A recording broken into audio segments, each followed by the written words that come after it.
ከማስሩ ወሰዱሱ ለየካቲት በዛቲ ዕለት አይረፍ። ቅዱስ ኤፍሬም መታሰቢያው ነው። በረከቱ ጋራት ነው። በዚችም ዕለት የጴጥሮስና የሶፊያ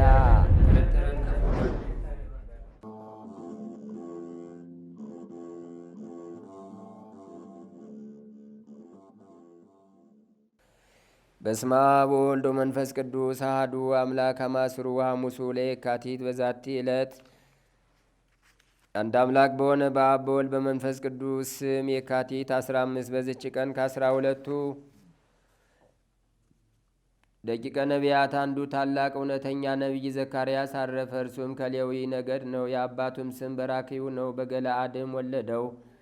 በባቢሎንም ምርኮ ጊዜ ተማረከ። ከዚያ ሳለም በላዩ የወረደለትን መለኮታዊ ትንቢትን ተናገረ። መንፈስ ቅዱስም በእርሱ አንደበት ጠቃሚዎች የሆኑ ብዙ ቃሎችን ተናገረ። ለኢዮሴዴቅም እንዲህ ብሎ ትንቢትን ተናገረ። በኢየሩሳሌም እግዚአብሔርን ካህን ሆኖ የሚያገለግል ልጅን ትወልዳለህ። ከሚጠትም በኋላ እንደ ቃሉ ሆነ። ለሰላትያልም ትንቢት ተናገረለት። ባረከውም። ወንድ ልጅ ትወልዳለህ፣ ስሙንም ዘሩባቤል ትለዋለህ። እርሱም በኢየሩሳሌም መቅደስን ይሠራል አለው። ዳግመኛም ለፋርስ ንጉሥ ተናገረ። የድል ምልክትንም ገለጠለት። ጌታችን በውርንጫይቱንና በታላቂቱ አህያ ተቀምጦ ወደ ኢየሩሳሌም ስለ መምጣቱ ተናገረ። ይሁዳም መድኃኒታችንን ክርስቶስን አሳልፎ በመስጠቱ ስለ ተቀበለው 30 ብር ትንቢት ተናገረ። መድኃኒታችንን በሚሰቀልበት አርብ ሌሊት ስለ ሐዋርያት መበተን ተናገረ። በቀትር ጊዜም ስለ ፀሐይ መጨለም ተናገረ። ስለ እስራኤል ልጆች ሐዘንም እንዲህ አለ። ያን ጊዜ የወጉትን ያዩት ዘንድ አላቸው፣ ወደ ሐዘንም ይመለሳሉ፣ እንደሚወዱትም ያለቅስሎታል። ሰው ለበኩር ልጁ እንደሚያዝን ጽኑ ሐዘን ያዝናሉ። የትንቢቱም ወራት በተፈጸመ ጊዜ በሰላም አረፈ። በነቢያት መቃብርም ተቀበረ። ለእግዚአብሔር ምስጋና ይሁን፣ እኛንም በጸሎቱ ይማረን፣ በረከቱም ከእኛ ጋር ትኑር ለዘላለሙ አሜን። ሰላም ለዘካርያስ ዘኮነ ልዑለ ቃል በወርሃ ከሲ ለቤተ ክርስቲያን ቅድስ ዘሐዋርያት መድበል አምሳለ ተቃውሞ ዘመታየትያ ጽዱል ማእከለ ክሌ አይጹቅ ሪክዋ ይብል። በዚችም ዕለት ስብስጥያ በምትባል አገር የሰማዕታት አርባ ሰማይ ቤተ ክርስቲያናቸው ተከበረች። ይችም ቤተ ክርስቲያን በስማቸው አስቀድማ ተሰራች። ታላቁ አባት ባስሌዎስም አከበራት። ስለ እርሳቸውም ድርሳናትን ደረሰ። በዚችም ዕለት በዓልን አደረገላቸው። በረከታቸውም ከእኛ ጋር ትኑር ለዘላለሙ። ለእግዚአብሔር ምስጋና ይሁን አሜን። ሰላም እብለ ቅዳሴ በትክሙ የወን በሊቀ ጳጳሳት ባስልዮ ዘቂሳርያ ድያም ሐራ ሰማይ 40 ክቡራነ ስም ክብርናትየ ተሳየጡኒ በደም አመውሉዳ ኢታድህን በዚችም ዕለት በገድል ተጠምዶ የኖረ አባ በፍኑትዮስ አረፈ። ይህም አባት ከታናሽነቱ መንኩሶ በጾም በጸሎት በስግደትም እየተጋ ታላቅ ተጋድሎን ተጋደለ። ያማረ የምንኩስናውን ሥራ በፈጸመ ጊዜ መነኮሳት ከሚኖርበት ገዳማት ርቆ ወደሚገኝ በረሃ ውስጥ የገባ ዘንድ የከበሩ ገዳማውያንንም ይጎበኛቸው ዘንድ ለሚያነቧት ጥቅም ትሆን ዘንድ ገድላቸውንም እንዲጽፍ ልዑል እግዚአብሔር አዘዘው። በዚያም ጊዜ ለእግዚአብሔር ትእዛዝ ራሱን ዘንበል አድርጎ ወደ ውስጠኛው በረሃ ገባ። በመንደር ውስጥ እንደሚዞር ሰው በዱር መካከል ዞረ። ከገዳማውያን ምስሎችን አገኛቸውና ዜናቸውን ተረድቶ ገድላቸውን ጻፈ። ከውስጣቸውም የከበሩ ገዳማውያን ጢሞቴዎስና አቡናፍር አሉ። ይህንንም አባት በብኑትዮስን ወደ ውስጣቸው በረሃ ወደ ውስጠኛው በረሃ በመግባቱ ከረሃብ የተነሳ ስቃይ ደርሶበታል። ያለ ምግብ 3 ቀን አድሯልና። ከዚህም በኋላ ተርቦ ለሞት ተቃረበ። ለእግዚአብሔርም የታዘዘ መልአክ ተገለጸለትና ሰውነቱን ሁሉ አፉንም ዳሰሰው። ያለ ምግብም 17 ቀን ኖረ። ዳግመኛም ከቶ ሰው ሳያዩ 60ና 70 ዓመት ከዚህም የሚበዛ የሚያስደንቅ የገዳማውያን ኑሯቸውን ተናገረ። ወደ ውስጠኛው በረሃ በሚገቡ ጊዜ እነርሱን ስለሚዋጋቸው ከርኩሳን መናፍስትና ከሚያስፈሩ አራዊት ስለሚደርስባቸውን ፈተና ተናገረ። ከዚህም በኋላ በትዕግስታቸው የሚገዙላቸው ይሆናሉ። አራዊትም እንደ ባሮች ያገለግሏቸዋል። ቅዱስ ቁርባንንም እንዴት እንደሚቀበሉ ደግሞ ተናገረ። በዕለተ ሰንበት የመድኃኒታችንን የክርስቶስን ሥጋና ደም መላእክት አምጥተው ያቀብሏቸዋልና ከገነትም ፍራፍሬዎችን ይሰጧቸዋል። ለዚህም አባት ስለ ሊህ ድንቆች ሥራዎች አይቶ ምስክር ሊሆን የተገባው ሆነ። ከዚህም በኋላ በሰላም አረፈ። ለእግዚአብሔር ምስጋና ይሁን፣ እኛንም በጸሎቱ ይማረን፣ በረከቱም ከእኛ ጋር ትኑር ለዘላለሙ አሜን። ሰላም ለበፍቱኔዎስ ከመነገረ ወይቤ ኮናኔ ሀካያን ነጺሮ ወፍዳጣን ሶቤ እንዘ ከመ ኦፍ ያአይል አውግረሲን ወአድባረ ከርቤ ተአገሰ መከራ ሀቅል ወዘገዳማት ምንዳቤ ማርቆስ ሎነ ኮነ ሀቤ። አንድ አምላክ በሆነ በአብ በወልድ በመንፈስ ቅዱስ ስም የካቲት 16 በዚች ቀን የመጥምቆ ዮሐንስ እናት የከበረች ኤልሳቤጥ አረፈች። በዚችም ዕለት የክርስቲያን ወገኖች ሁሉም አምላክን ለወለደች ለእመቤታችን ቅድስት ድንግል ማርያም በዓልን ያደርጋሉ።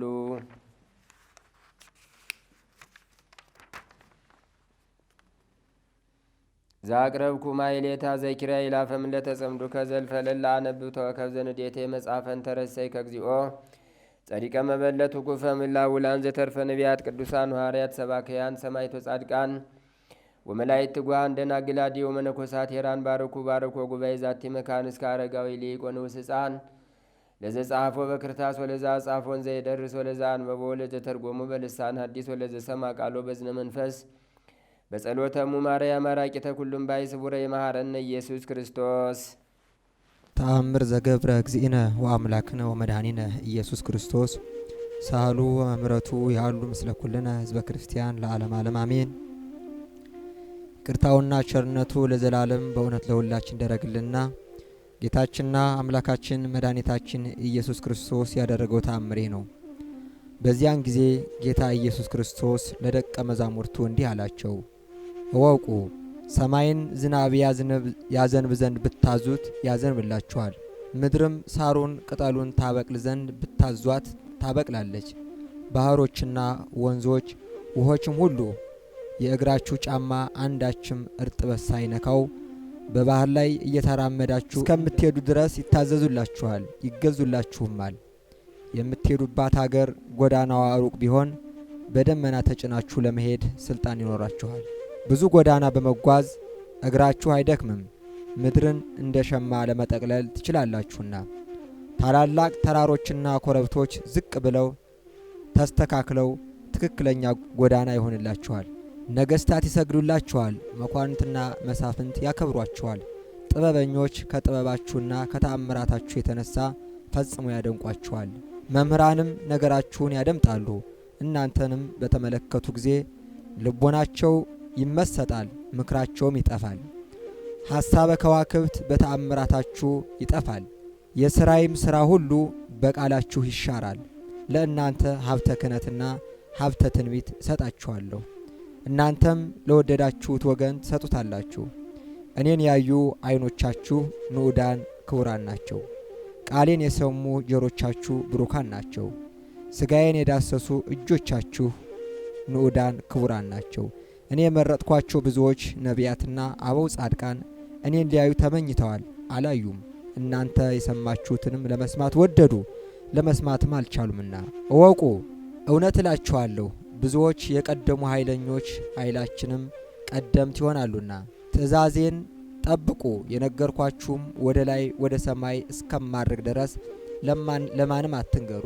ዛሬ ግን በልቡናችሁ ሰሌዳ ጽፋችሁ በውስጣዊ መዝገባችሁ አኑሩት። ለእናንተ የገለጽኩላችሁን ምስጢራቴንም ጠብቁ፣ ከእነርሱ አንዱን እንኳን አታጥፉ። እወቁ፣ ሁልጊዜ ትተክዙ ዘንድ አልተዋችሁም። ነገር ግን እወቁ፣ ለጥቂት ጊዜ ትፈልጉኛላችሁ፣ አታገኙኝም። እኔ ወደሚሄድበት እናንተ መምጣት አይቻላችሁምና። በዚህም ጊዜ ሐዋርያት እኔ ወደሚሄድበት መምጣት አትችሉም ስላላቸው ተከዙ። እርስ በርሳቸውም ለማየት የማትችሉበት ቦታ ወዴት ይሄድ ይሆን ተባባሉ። ስለዚህም ደቀ መዛሙርቱ ተከታተሉት። ጌታ ኢየሱስ ክርስቶስም ስለነገራቸው ነገር ግራ መጋባታቸውን አውቆ ወንድሞቼ ሆይ ስለነገርኳችሁ ነገር አትሰነካከሉ። እኔ የነገርኳችሁ ወይም የገለጽኩላችሁ ልቡናችሁ አይምሯችሁ መዝኖ መሸከም የሚችለውን ያህል ነውና። እወቁ፣ መንፈስ ብርቱ ሲሆን ሥጋ ደካማ ነውና። በእኔ ላይ ለሚመጣው መከራ ዛሬ ብዙውን በነገርኳችሁ ነበር፣ ነገር ግን ሸክሙን አትችሉትም። ስለዚህ ልነግራችሁ አልፈቀድኩም፣ የነገርኳችሁ ብቻ ጠብቁ። ክብርና ምስጋና ለእርሱ ይሁንና ጌታ ኢየሱስ ክርስቶስ እንዳይሰናከሉ ለደቀ መዛሙርቱ ሐዋርያት ይህን ነገራቸው። ይቅርታውና ቸርነቱ ለዘላለም በእውነት ለሁላችን ይደርብን ለዘላለሙ አሜን።